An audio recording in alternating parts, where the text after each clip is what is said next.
Previously on Thor, feeling that the Norse Aesir had not been properly represented much in popular culture, Stanley, along with his brother Larry Lieber and artist Jack Kirby, decided to use the anthology title Journey into Mystery to bring Thor, God of Thunder and Rock and Roll, to the burgeoning Marvel Universe. Thus, Dr. Donald Blake, while vacationing in Scandinavia and happening across an alien invasion, located a gnarled stick that when struck upon the ground became the hammer Mjolnir and imbued him with the power of Thor. Again, at this point, Donald Blake actually believes he turns into Thor. He's not the incarnation of the Thunder God being bound to Midgard for some reason. Obviously, this will be changed later. As Thor, Dr. Blake winds up taking on Thor's evil adopted brother Loki, Latin American dictators, time-traveling wannabe dictators, irradiated Chinese scientists, a literal Mr. Hyde, and a scientist injected with Cobra DNA, making him super serpentine. The real conflict, though, is in Dr. Blake/Thor's feelings for his nurse, Jane Foster. Because it's the 1960s and workplace sexual harassment is still commonly acceptable, the nurse is constantly making a play for Dr. Blake. However, Thor's father, Odin, has decreed that since Jane is immoral, no romantic coupling between the two can take place. Also, there's a backup feature that's been introduced called Tales of Asgard, which tells tales of the Aesir in the olden days. We'll be covering it in little chunks throughout the episode. But for now, let's start the second volume of Thor's Silver Age Adventures. This is the Marvel Masterworks, The Mighty Thor, Volume 2. After being divinely cock-blocked by his father, Thor storms through the streets of New York City, which attracts the attention of his fellow Avengers Henry Pym, the Wasp, and Iron Man. When they try to intercede, Thor just smashes a car in order to indicate that he just wants to be left alone. This is all watched on from Asgard by both Odin and Loki. They watch further as Thor begins storming onto the Bifrost and winds up clashing with Heimdall. Finally, Odin depletes Thor of half his strength and sends him back to Earth, meaning Loki now finally implement his proper plan. In the previous Thor Masterworks, there was a story where Thor encountered Zarko, a scientist from the 23rd century, who stole a nuclear bomb to take back to his time, where there was no war, no doubt thanks to the United Federation of Planets. Eventually, Thor would travel into the future to fight Zarko, and would wind up wiping his mind and then bringing the bomb back to the present of 1962. Now, Loki has used a Norn witch to travel to the 23rd century and restore Zarko's mind. The scientist begins building a new battle mech to take on Thor as he returns to the past, sadly not to play the shitty games that suck ass. TV reports of the robot wreaking havoc, even melting police firearms, reaches Dr. Blake and he powers up into his half-powered Thor form. Unfortunately, the mechanoid is actually programmed for a full-powered God of Thunder and begins tossing Thor around. Zarko promises to stop only if Thor will join him in the 23rd century so he can take over the world again. You'd think the giant robot would be more than enough for this situation. With no other choice, Thor surrenders, much to Odin's disgust and Loki's delight. Soon the two arrive in Zarko's time and begin smashing things. The two eventually storm Federation headquarters, as Zarko demands to know where the central climate control computer is located. After Thor smashes up the security octopus, the leaders cave and direct the two towards the computer's housing cave. Zarko now has access to the planet's central climate controls, unaware of the punishment that he is incurring. Computer sentences them to death by Snoot. Feeling his victory is all but assured, Zarko frees Thor from his debt. Meaning the God of Thunder can now just begin smashing Zarko around, even going as far as to encase him in a tomb of ice so he can be turned over to the authorities. Thor returns to his own time. However, Loki's plan to eventually clear a path to the throne for himself by getting Odin to disown Thor has many layers, as he suggests to Odin a new threat to separate Thor from Jane Foster. Odin agrees, and Loki is dispatched to the realm of Amora, the Enchantress. Amora and her sister Lorelei were trained in magic from Norn witches, and they often use their magic to bewitch and seduce various individuals. Amora often targets Thor as a possible love interest, although she usually winds up taking on either Jane Foster or Lady Sif. That's Thor's primary love interests throughout the series.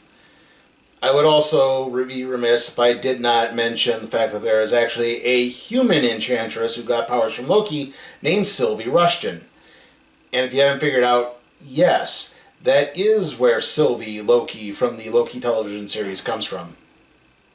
Back on Earth, Dr. Donald Blake is visited by a vivacious blonde with some type of allergic reaction. She soon collapses into Blake's arms, leading and entering Jane Foster to think the two are sharing a passionate kiss. This proves to just be too much. A doctor willing to sleep with his nurse is okay, but patience, that's too far. No way. God damn it, 1960s! Realizing the blonde's true identity as the Enchantress, Dr. Blake chases off after Jane, trying to locate her. This allows the Enchantress to implement the next part of her plan, sicking her beloved executioner Scourge on tracking down Jane Foster. Scourge the Executioner is madly in love with the Enchantress, and she often exploits this love for her own personal gain. And obviously with the job title of Executioner, I'm guessing Scourge isn't being sent to sweep Jane Foster off her feet. Blake transforms into Thor just as Scourge bumps into Jane and sweeps her off into a limbo dimension. The two begin brawling throughout New York City, with Scourge being an even-handed opponent for Thor. To that end, he makes Thor an offer. He'll return Jane back to Midgard in exchange for Mjolnir. Thor accepts, but of course the enchantment placed upon the hammer means that Scourge can't pick it up. Also, the fact that Scourge disobeyed Amora by bringing Jane back makes her turn him into a tree. Thor then magically whisks the Enchantress and the Executioner back to Asgard, much to Loki and Odin's chagrin. Meanwhile, in the Tales of Asgard backup series, Thor teamed with Heimdall in defending the Bifrost, then journeyed to the Land of the Dead to rescue Lady Sif from the clutches of Hela. Now, this was actually the first appearance for two major female characters throughout the Thor series. And finally, Thor then delivered a message from Odin that would eventually result in the creation of the human race. Loki chastises Amora and Scourge for their failure before visiting Odin with one last desperate idea. Maybe Thor would be more responsive if the Allfather paid him a physical visit on Earth. Odin agrees and leaves as Loki implements the next part of his plan, setting free the storm giant Skag and Surtur, ruler of the fire giants, on Earth in order to take Odin and Thor down. However, Loki's actions have not gone unnoticed as Heimdall dispatches Baldur the Brave to aid his father and brother. Baldur first encounters Thor as Odin was busy dealing with some muggers. Seriously, Odin arrived in New York City under a civilian guise and was immediately held up. Odin proceeds to Dr. Blake's office, where he hypnotizes Jane Foster just before Thor arrives to inform him of Loki's actions. Odin is just smart enough to know that civilian casualties are a bad idea and temporarily puts the human population of New York City into suspended animation on the Bifrost before joining his sons in fighting the two species of giants. Thor rushes in quickly to take the giants on, but is blasted down as they whip up a literal firestorm around him. Odin is forced to use most of his magic putting Skag to sleep, so it's up to Thor and Baldur to lure Surtur into a position where Thor can open up a portal to another galaxy in which to entrap the former ruler of Muspelheim.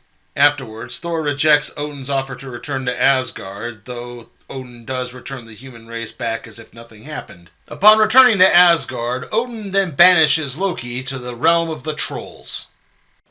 So, Odin banished Loki to 4chan.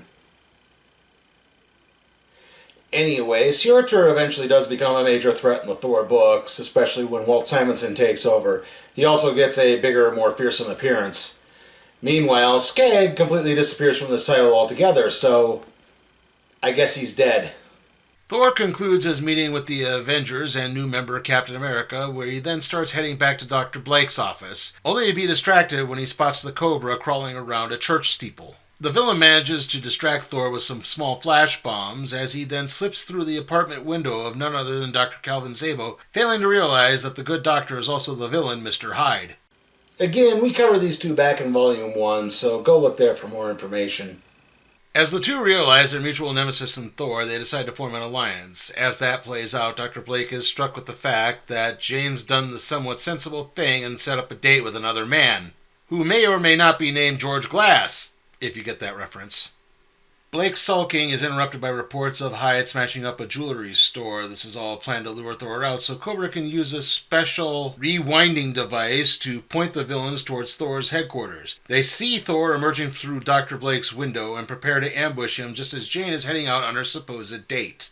The two grab Jane, who faints, as they storm into Dr. Blake's office, where he explains that smashing his walking stick on the ground can summon Thor. Hyde smashes the stick down close enough to Blake to allow him to actually transform to Thor in a flash, which blinds the villains. Hyde and Cobra elect to split up, but still manage to lure Thor over to a machinists' convention. Hyde immediately begins tearing the equipment apart, which distracts Thor long enough for the Cobra to commandeer another machine and snatch Mjolnir from Thor's grasp. Thor is separated from Mjolnir long enough to revert to Blake, and in the kerfuffle that breaks out, he manages to try to slip back to the machine to grab the cane. Unfortunately, it's just out of his reach. Soon the two villains find Dr. Blake, and he is forced with no other choice. Blake offers up knowledge of Thor's location in exchange for the cane's retrieval. The villains agree, however the cane is just out of the reach of the Cobras, so Hyde begins tearing the machine apart, which eventually does free the cane and allow Blake to transform back to Thor, which he manages to do so outside of both Hyde and Cobra's view. Thor manages to make quick work of the Cobra, however Clyde actually reverts back to Calvin Zabo in order to double back and try to steal Thor's hammer again. Eventually, though, Thor winds up grabbing Hyde and literally tossing him into a police precinct and getting back to Mjolnir. However, this all comes as a double-edged sword, as reports of Dr. Blake's treachery have made the news, and now Jane sees him as undateable. Meanwhile, in Tales of Asgard, we get a story of how Heimdall became Guardian of the Bifrost, and then a story about how the Norns tried to use magic to avoid Heimdall and invade Asgard only to be caught. Finally, we wrapped up with the story of Baldur the Brave avoiding a battle in order to help an injured bird. When Odin began to take his wrath out on Baldur, the bird, a hawk, wound up coming to his defense along with other parts of Mother Nature, which eventually cleared Baldur's name. The next morning, as Jane arrives at the office, Thor is actually there to greet her. He's out for revenge on Donald Blake for selling him out. The Thunder God's appearance and anger causes Jane to break down and begin defending Dr. Blake, pointing out that he's really not that bad a man and she does still actually care for him. Thor agrees to leave and secretly celebrate. Things aren't so fun, however, for a nearby passenger plane that's landed at JFK Airport, as an inspection reveals that all but one of the passengers has been turned to stone, and the pilot has been turned to jelly. These are all the actions of a French chemist named Paul-Pierre Duval, who spilled a compound on his hands and began turning the skin to stone. Now, whenever Duval comes into contact with any form of organic material, it will turn to stone for at least 1 hour. Duval can even spread the stone over his body, which he uses to alter his appearance and become a villain known as the Grey Gargoyle. And yes, we have technically visited this character a couple times before. Once in the Avengers storyline Under Siege, as well as the Marvel event Fear itself. Sort of. After several robberies bring him little pleasure, Duval theorizes that turning Thor to stone could allow him to access the Thunder God's immortality, which is what has brought him to the U.S. Thor overhears a report of the Gargoyle's attack on a plane as well as that of a local cab driver. Thor uses his Avengers connections to have the cabbie delivered to Dr. Blake's office, where the good doctor discerns that the effects are only temporary and not fatal. However, it turns out the Grey Gargoyle was watching things from a distance, and he decides to take Dr. Blake and Jane hostage in order to lure out Thor. Dr. Blake is able to give the Grey Gargoyle enough of a slip in order to get to the rooftop and transform into Thor. Believing that Mjolnir is the key to Thor's immortality, the Gargoyle begins making several attempts to grab the hammer. Finally, he decides to clap his hands together like Flintstones in order to ignite a local gas tank. The explosion does manage to separate Thor from Mjolnir for a while. However, the Grey Gargoyle can't pick up the hammer due to its enchantment.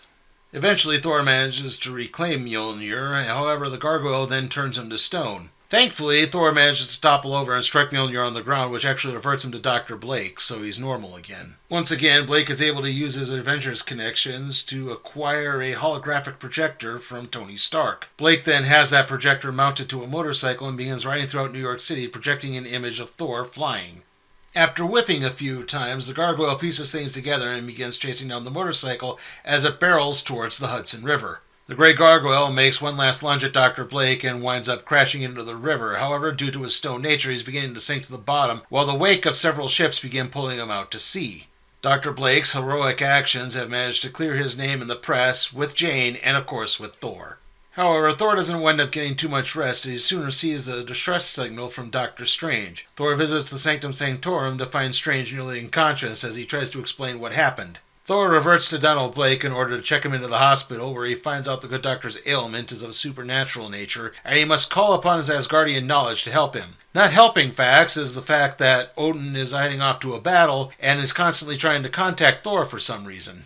Finally, Blake's ghosting of Odin seems to get through, and Odin is forced to leave for battle and thus leave Loki unattended. On the plus side, Blake is able to help Doctor Strange, and the good doctor promises to help Thor and return the favor at some point. Upon returning to his office, Dr. Blake discovers he has a patient waiting for him. However, the patient winds up falling and the two men mix up their canes. The old man gets up and then throws Dr. Blake's cane out the window, revealing himself to be Loki, causing Jane to faint. If only there were some type of hero with strange magical powers who could possibly help out in this situation. Blake tries to conceal his true identity as Thor as he asks Doctor Strange to help locate the cane, which is being used as a fishing rod by a homeless man down at the river docks. Doctor Strange's astral form is thus able to scare the old man away so that Dr. Blake can reclaim his cane. Strange then winds up assisting Thor in locating Jane, who's been taken hostage by Loki. Doctor Strange may not technically be Sorcerer Supreme at this time, but I'm guessing he's probably pieced together Thor's identity at this point and is just humoring him. Strange's magic reveals that Jane is trapped in some type of limbo dimension as Thor begins fighting with Loki. Strange uses his last bit of magic to free Jane just as Thor manages to take down Loki and turn him back over to Odin, who's discovered the trickster's ruse. Meanwhile, an oddly strange piece of driftwood suddenly appears in the New York harbor. It turns out this is covering the submarine base of the Brotherhood of Evil Mutants, which of course means we must soon meet their leader. I am Magneto, Master of Magnet. Magneto dispatches Toad, Mastermind, Quicksilver, and the Scarlet Witch to take on the X-Men while he uses a magnetic booster to destabilize every metal object in New York City. This winds up delaying Dr. Blake's date with Jane as Thor has to investigate what's going on. He eventually happens across Magneto's submarine base and enters in through a porthole. The direct attack isn't very effective as Magneto can throw around any metal object, including Mjolnir. In fact, he manages to separate Thor from the hammer long enough to cause him to revert to Donald Blake, just as Magneto trapped him in a room and begins pelting him with ball bearings. However, the hole in a wall manages to just open up enough for Dr. Blake to reach through and get the cane, just as the X-Men arrive to scare off Magneto, who retreats with the other members of the Brotherhood. Meanwhile, Dr. Blake is able to return to Jane's apartment and resume their date. Meanwhile, in Tales of Asgard, Loki tries to bring about Ragnarok by killing Balder with an arrow tip made of mistletoe. Thor then journeys to the land of the trolls to take them on battle, and then he risks his own personal standing in Asgard in order to prevent the marriage of Loki's cousin Eric to Queen Nordra of the Mountain Giants in order to prevent an invasion of Asgard. Loki decides he needs some earthbound assistance for his next plan, so he bails out Mr. Hyde and the Cobra from prison. After revealing his true nature to the two villains, he winds up boosting their powers so now they're both strong enough to take down Thor. Immediately, the two get to work as Mr. Hyde forcibly commandeers a car, and the Cobra manages to forcibly abduct Jane through the office window. Not wishing for any harm to come to Jane, Thor has no other choice but to let her go, and it's this act of cowardice that finally sets Odin off and makes him forcibly banish Thor from Asgard. Realizing that Loki must be behind all of this, Thor storms the Bifrost and takes on Heimdall and several others as he tries to get to Loki in Asgard. Loki denies having an involvement in anything, though he does manage to point Thor to the direction of the house in New Jersey, where Jane is being held hostage, just as Odin enters the room and blasts Thor back to Midgard. Thor enters the mansion and begins storming through and setting off several booby traps and squaring off with both Hyde and Cobra. This manages to cause enough of a ruckus that the house begins caving in on itself, and eventually Thor finds Jane's body in the wreckage. She's alive, but unconscious and will need medical protection. However, he can't let Hyde and Cobra go off free, so he has no other choice but to place Jane in a special time bubble in order to keep her safe long enough for him to fight the two and then get her to a hospital. Then, in our final tale of Asgard, we get a story of Odin dealing with an impudent prince named Ravok. However, it turns out Odin has a plan of his own, as he immediately calls back his forces once they appear on the battlefield. It turns out this prince was young and inexperienced and had a lot of doubters. However, by staging this battle that looked like he won rather defiantly over the gods, he's now gained new confidence from these doubters and now has a whole new army of followers to be a great king. And that concludes our look at Volume 2 of the Marvel Masterworks, The Mighty Thor. How was it? Well, there's some spectacular artwork from Jack Kirby in here, and to be honest, I know Vince Colletta inking Jack's art has often been controversial, but I do think it's really suited to the sweeping melodrama that you find in these Thor comics. And to be honest, we're not so Thor and Jane heavy as we were the last time. We're getting a little bit more breathing room. We're starting to explore things a little bit more. Obviously, we're getting some new villains involved as well. It's not just Loki popping up all the time. And I mean, in the previous volume, like I said, it was mostly Loki and then like weird things like Thor taking on mobsters or Spanish dictators. It just, yeah, it felt a little off sometimes. This, I think, is a little bit more grounded. We're starting to get an expansion of the world, and it's starting to feel more carved out and realistic in some aspects. That being said, the negative is, these stories were really meant to be read like once a month and not, for lack of a better term, binge read, not in big chunks. Like, it winds up with stories getting kind of repetitive in some aspects. Like, again, we get massive recaps of the previous story when we just read the previous story. So, yeah, there's a little bit of that, and obviously that was because of the time they were made. And also, while the Tales of Asgard stories are kind of fun, they can sometimes get in the way, especially if it's a two-part story where we're reading something ends on this big cliffhanger, and then, oh, we got to hear about this other story about Thor. So it can kind of be a little jarring to switch sometimes. Still, overall, this is quite fun. I am going to give Marvel Masterworks The Mighty Thor Volume 2 a B. And with that, let's see what we'll be doing next time on the Random Trade Review.